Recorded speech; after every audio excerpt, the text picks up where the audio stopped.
AOC was just asked if she's running for president, and it has people like Jen Psaki saying probably one of the best answers anyone has given to this question in a very long time. Mehdi Hassan said, the reason Republicans are so freaked out by AOC is because they know when normie Americans have any power to hear her speak like this, they all agree with her. And it also had other folks saying that it was one of the most compelling reasons to run for president they've heard in a generation. And here it is. Reasons. I think from a power perspective, of course, when you're challenging power, when you're challenging the concentration of wealth, when you fight really entrenched power, that power will fight you back. And when you are aiming at the vice grip of the people who own media companies and the people who own a lot of institutions, they're going to make you controversial, right? The goal is that they know that the message is potent, and so they can't be seen attacking the message because that makes them look bad. So what they can do is attack the messenger. And so if you make me or any person who says similar things as controversial as possible, then you can stigmatize those opinions in the American public. I think about when President Obama had this moment when he was talking about, people of these huge scions of industry, the you didn't build that alone moment. And it was this huge controversy at the time. It was the same thing. Like what he was saying, he was right. He was right. And so you have to create controversy in order to disrupt truth. Because if people hear it straight, then they're going to agree with you, and that is bad for the powers that be. So I think there's a certain incentive from that perspective. And they want you to think like, oh, he or she just didn't say it right, or it didn't include all the points, or, they will, exploit whatever thing.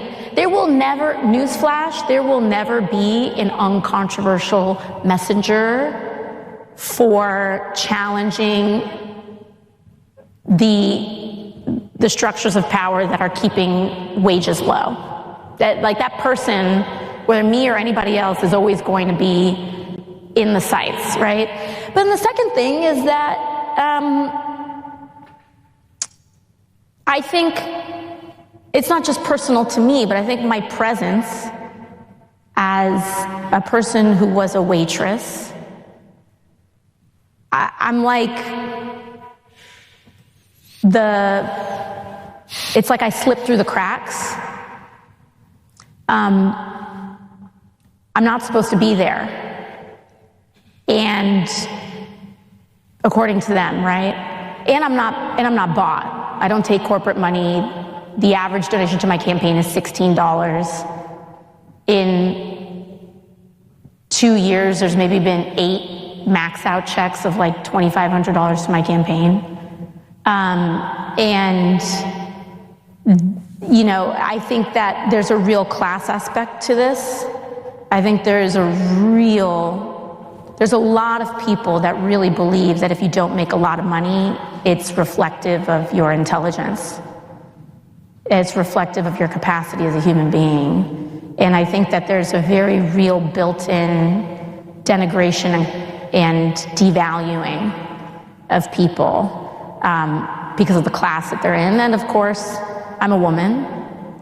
And of course, I'm Latina. And I'm from the Bronx. BX. And so it means that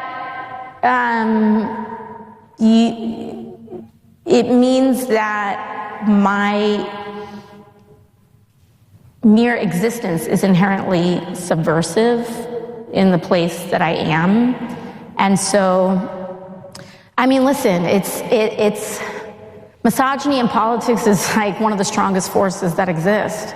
And it's not like just, I'm not even talking about baked in biases. It's just also a form of structural power. You're challenging power. And the way, you know, when you are wielding power on behalf of your constituency, it looks different. I think sometimes it's inherently seen as very disruptive because I don't approach power in a patriarchal way. I don't believe, you know, in domination, authoritarianism, in top-down leadership. I believe you wield it differently, and it breaks people. And I also don't act in the way that women are supposed to act in a society like this. Like, you know, you're coming at me crazy. I'm not going to be deferential to you. My job is not to make men or anyone else. You know, my job. No, like, it's not. And I don't say. And then you might remember, I don't know, it was happening just yesterday where people freaked out because AOC had the audacity. Sorry, I'm in New York City. Do you hear that alarm? Or not an alarm, it's a police officer. You may remember yesterday, AOC caused a whole narrative because she had the audacity to say that billionaires don't earn their money. And people got very upset. They got very in their feelings. And here she is expanding on that point. That's right. And just because you knew you were coming here, you stirred up some stuff. Yeah, that's right. And you had some things to say this week on a podcast about billionaires, and you said you can't earn $1 billion. Talk about what you said, because this spurred a reaction from yes. from Mr. Bezos and his newspaper. Yes. Mr. Bezos's newspaper was not happy that I discussed abuses of market power and scale. And I think there are quite a lot of billionaires. I mean, there aren't a lot of billionaires in an absolute sense, but the proportion of billionaires that are upset with my comments are quite high. And I think that, you know, to a working person and to working people, earn means something. The calluses on your hands, the aches of your joints, the way that we earn ourselves through school, through, you know, our first job. And I think that we are in an emperor with no clothes moment when it comes to the American economy and our democracy. The Virginia redistricting maps were just overturned this morning by judges that are largely financed by a movement of billionaires. And American inequality is at an absolute peak. And we have to ask ourselves if this is how we want to live as a society. If we want 3,400 people to be prioritized over well over 300 million. And when we question the legitimacy of that power structure, the people at the top are going to be very mad. And the little hobby newspapers that they've bought, which they love to say that we are making the quality of everything better. Jeff Bezos purchased the Washington Post. He laid off some of the highest qualified journalists that made it an American institution so that he could turn it into a mouthpiece that launders his personal agenda and opinions. And he is using it because, right, for a lot of folks, it's not enough to be powerful. They have to be loved. And he then uses this mouthpiece to take aim at politicians that want to question the deeply unequal and unjust distribution of power in America. And they want to continue to undercut, threaten, punish those who say democracy belongs at the ballot box, and it's also measured in power, economic power, political power, and that power should belong with the people of this country, not the very few. She also made a good point about what it costs for us as a society when we have to look the other way, when people are ripped from the streets and disappeared. Here she is on that. What this is going to cost us also in our economic outlook and our humanity. First, in our economic outlook, one of the only reasons that the United States outperformed the rest of the developed world in terms of how we weathered the COVID pandemic, because while it was hard for us, the rest of the world had it way worse. And one of the only reasons that we fared the way that we did was because of immigrants. When you think about how immigrants show up in your life, whether they are your friends, your coworkers, etc., our healthcare system stands to collapse without immigrants. Our food system stands to collapse. Our housing system stands to collapse. That's the economic point. Then there is the human point. What is it costing us as human beings and as a society to look the other way when women and children and innocent people and young men of promise are ripped off the street and thrown into a van and disappeared, and you never see them again? There's what that costs them, but think about what it costs you to look the other way. What does it cost us as a society that starts to normalize looking the other way? Then we start looking the other way as women bleed out in parking lots in states that have banned abortion. We start looking the other way as VRA districts start to get stripped out of our Congress. We start looking the other way as the free press becomes consumed and intimidated by the very powers that they exist to check.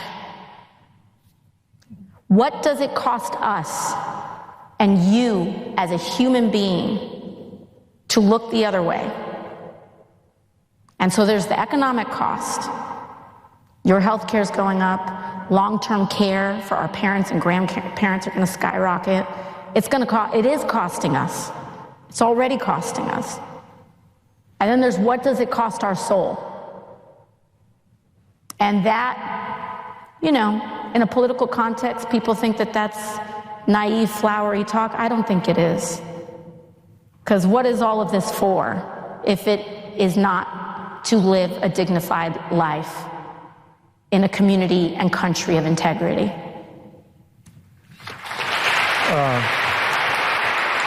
And then finally, AOC had a thought about our healthcare system and how we spend money for mass surveillance. Here it is. We're hard-pressed to see how the average American is going to benefit from rounding up innocent people, building a mass surveillance state, giving impunity to folks that are shooting Americans dead in the street. We need to abolish ICE. And